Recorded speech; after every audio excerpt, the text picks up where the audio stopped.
Good morning. Wanted to share with you my experience of selling my first landed property some years back, and hopefully that helps.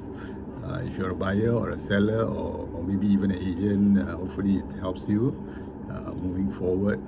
So I was quite new to the industry, and after many years in corporate, I decided to become a real estate consultant, and I reached out to, as usual, all the people in my network to offer my services. I wasn't going to be property segment specific. I was going to be customer specific. So I just reached out to everybody, and I had a friend who has been trying to sell his landed property for a while. So I think he told me he was trying to sell it for about a year. He had an agent already who is his friend. And they were putting it in the market and selling it. It wasn't an easy sell because it was a corner terrace in a land zone where you can build up 15 meters, which means the land size was more than 3,000 square feet. So the land size is like a semi-D size, and you can build up 15 meters, which is a very high potential, but it's corner terrace, is a terrace line. So that obviously meant that the quantum asking price was at the edges of a semi-D price. So it wasn't easy to sell because you needed someone who appreciates the corner terrace for its, for what it is, the location, and also the potential of the property. So he was trying to sell for a year, wasn't able to do it because PSF, the area, the terraces, quite okay to sell. The quantum was, about 3 million plus minus for the terrace, right? For the terrace, but the corner terrace, the quantum goes up 4 to 5 million because of the land size. Very nice house. Of course, there was a step down as well. So anyway, I had coffee with my friend, and my friend was telling me, I've been trying to sell my property for a long time, and not able to sell. Tamil, do you want to try and sell it? You can. So I said thank you very much. But the deal was very simple.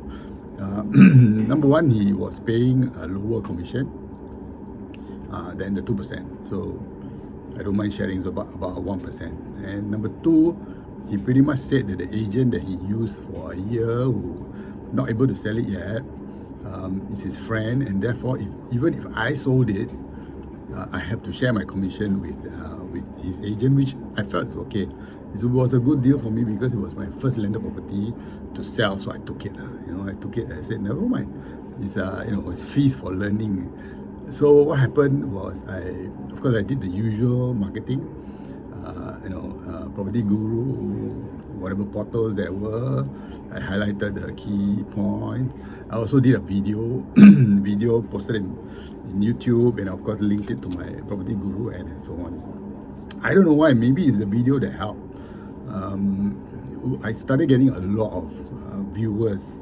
So it took about 6 months to sell it, and 6 months, I can tell you easily, we had maybe 30, 40 people to come and view. Me personally, I think the video and explaining the property helped. Plus the fact that I'm very fast, I'm a fast finger to reply to text. So I reply, anybody, agents, anybody, and I have a conversation with them over WhatsApp. So maybe I think the first thing was the video, and the second thing was my speed to have conversation with people. And of course, the third thing was the total honesty. Nothing to hide, right? What was the price expected, the land size, the potential in the area, and so on. We know the minus, we know the plus. So anyway, after 6 months, I had a family that came, take a look at the unit, and they offered a price that matched my seller's price, and we sold it. And I share my commission with the agent who was trying. Of course, he has been trying as well, so he deserves that. And for me, I take it as learning fee. Even though I close the deal, I share my commission with him. It's a learning fee, so I thank God for the blessings. But along the way, along the 6 months, right, we had offers. We had lowball offers because people knew that this property difficult to sell, has been in the market for a while. They were lowball. But we stood our ground. We said, no, we see the value. And in the end, the final price was a fair value price per square foot for that area, and the corner terrace was sold. So that is my experience of selling the first landed property. So some of the things that I did and I didn't do. one of the things was a lot of people were telling me, hey, you should stage the house, do some minor renovation and clean up the house so easier to sell. But in my gut, I felt no, it's not necessary because it will be wasted cost. It's better to be honest for this type of lender because the person coming in has to see the value as it is, pay fair value, and then they will do their own renovation as well. So why do double work? So we didn't do that. Second thing was, of course, video, and I sent a video out to a lot of people and explained to them that if you want to buy a semi-D of the same size, there are limitations to, sometimes the land is zoned, so there's a limitation to height, 12.5 meters. Here there's no limitation, so you can build up very, very big. So you need a big family. It's very nice to buy this house where you are almost semi-D pricing or less, but you have more space. And of course, the land itself, the way it stepped down the back, there was nice cozy space, which is quite rare. That means that people cannot look into your house, which is quite rare. So that's how we sold it, sell the plus points, and be honest, and be fast, follow up with people who come and view the house and help them. So that's my experience, my first lender house. I thank God for it.